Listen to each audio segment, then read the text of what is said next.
MH12 म्हटलं की पुणे आणि पुणे म्हटलं की MH12 ही फक्त गाडीच्या नंबर प्लेटवरची अक्षरं नाही तर पुण्याची एक वेगळीच ओळख आहे.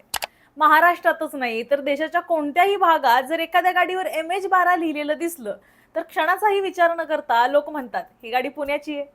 इतकी वर्ष पुण्याची ओळख या 4 अक्षरांशी जोडली गेली. पण कल्पना करा, उद्या तुम्ही नवीन गाडी घ्यायला शोरूम मध्ये गेलात आणि गाडीवर MH12 ऐवजी दुसराच नंबर दिसला तर मग पुण्याची ही ओळख संपली असं म्हणायचं का? सोशल मीडियावर गेल्या काही दिवसांपासून अशाच चर्चांना उधाण आलं होतं. काही जण म्हणत होते आता MH12 संपलं, पुढे पुण्याला MH61 मिळणार. तर काही जण म्हणत होते पुढे पुणेकरांना त्यांच्या गाडीवर MH12 नंबरच मिळणार नाही. हे ऐकल्यावर अनेक पुणेकरांच्या मनात एक प्रश्न निर्माण झाला. खरंच आता MH12 इतिहास जमा होणार की काय? की या चर्चेमागचं नक्की सत्य काय आहे? चला अगदी सोप्या भाषेत समजून घेऊया. नमस्कार, मी सारिका आणि तुम्ही पाहताय पॉलिटिकल महाराष्ट्र. सगळ्यात आधी हे समजून घ्या की प्रत्येक जिल्ह्याला वाहन नोंदणीसाठी एक वेगळा कोड दिलेला असतो. पुण्यासाठी हा कोड MH12. त्यानंतर 2 इंग्रजी अक्षरांची सिरीज असते. उदाहरणार्थ AA, AB, AC, AD अशा पद्धतीनं ही सिरीज पुढे पुढे जात राहते. त्यानंतर 4 आकड्यांचा वाहन क्रमांक असतो. हीच पद्धत गेली अनेक वर्ष सुरू आहे. मात्र गेल्या काही वर्षात पुण्याची लोकसंख्या ज्या वेगानं वाढली आहे त्याच वेगानं वाहनांची संख्या सुद्धा वाढली आहे. आज पुणे हे राज्यातलं सर्वाधिक वाहन असलेल्या शहरांपैकी एक बनले. दररोज हजारो 2 व्हीलर्स, 4 व्हीलर्स आणि इतर वाहनांची नोंदणी ही पुण्यात होतच असते. त्यामुळे AA पासून सुरू झालेल्या सगळ्या सिरीज आता ZZ पर्यंत पोहोचल्यात आणि आता ही ZZ सिरीज सुद्धा संपायला अवघे काही दिवसच उरलेत. म्हणजेच काय, जुन्या पद्धतीनं नवीन नंबर देण्यासाठी उपलब्ध असलेल्या या सर्व सिरीज जवळपास संपल्यात. मग प्रश्न असा पडला की ZZ संपल्यावर पुढे काय? यावर एक पर्याय चर्चेत आला. तो म्हणजे पुण्यासाठी नवीन RTO कोड देणं, म्हणजेच MH61. पण हा पर्याय अनेकांना मान्यच नव्हता. कारण जर नवीन कोड आला असता तर अनेक दशकांपासून पुण्याशी जोडलेली MH12 ही ओळख बदलली असती. MH12 म्हणजे पुणे ही ओळख इतिहास जमा झाली असती.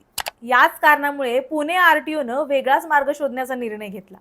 आता 3 इंग्रजी अक्षरांची सिरीज सुरू करता आली असती, पण सध्याच्या मोटार वाहन नियमांमध्ये त्याची काही परवानगी नाहीये. त्यामुळे RTOनं असा पर्याय शोधला ज्यामुळे MH12 हा कोड कायम राहील आणि लाखो नवीन वाहनांना सुद्धा नंबर देता येईल. त्यासाठी एक नवा प्रस्ताव तयार करण्यात आलाय. या प्रस्तावानुसार आता 2 इंग्रजी अक्षरांऐवजी एक अंक आणि एक इंग्रजी अक्षर अशी नवीन सिरीज सुरू केली जाणार आहे.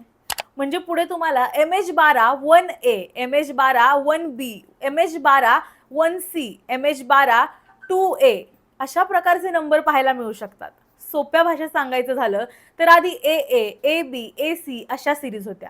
आता त्या संपल्यामुळे 1A, 1B, 1C, 2A, 2B अशा सिरीज सुरू करण्याचा प्रस्ताव आहे. त्यामुळे लाखो नवीन नंबर तयार होतील आणि पुण्याचा MH12 कोड सुद्धा कायम राहील. हा प्रस्ताव पुणे RTOनं थेट केंद्र सरकारकडे पाठवलाय. दरम्यान पुण्याचे खासदार आणि केंद्रीय राज्यमंत्री मुरलीधर मोहोळ यांनी सुद्धा केंद्रीय मंत्री नितीन गडकरी यांची भेट घेऊन MH12 कायम ठेवण्याची परवानगी मागितली आहे. त्यामुळे आता अंतिम निर्णय केंद्र सरकार घेणार. जर या प्रस्तावाला मंजुरी मिळाली तर देशात पहिल्यांदाच अशा प्रकारची नंबर सिरीज पुण्यात सुरू होईल. म्हणजेच पुण्याची ओळख असलेला MH12 हा नंबर कायम राहील. फक्त नंबर लिहिण्याची पद्धत थोडी बदलली असेल. म्हणून सोशल मीडियावर जसं सांगितलं जातंय की पुणेकरांना MH12 नंबर मिळणार नाही, तसं चित्र सध्या तरी दिसत नाहीये. उलट प्रयत्न हा MH12 ही ओळख कायम ठेवण्याचा आहे. आता केंद्र सरकार या प्रस्तावाला हिरवा कंदील कधी दाखवतं आणि पुण्यात MH12 1A ही नवी सिरीज नेमकी कधी सुरू होते हे पाहणं महत्त्वाचं ठरणार आहे. पुणेकरांनो, तुम्हाला याबद्दल काय वाटतं हे आम्हाला कमेंटमध्ये नक्की सांगा आणि अशाच व्हिडिओसाठी पाहत रहा पॉलिटिकल महाराष्ट्र.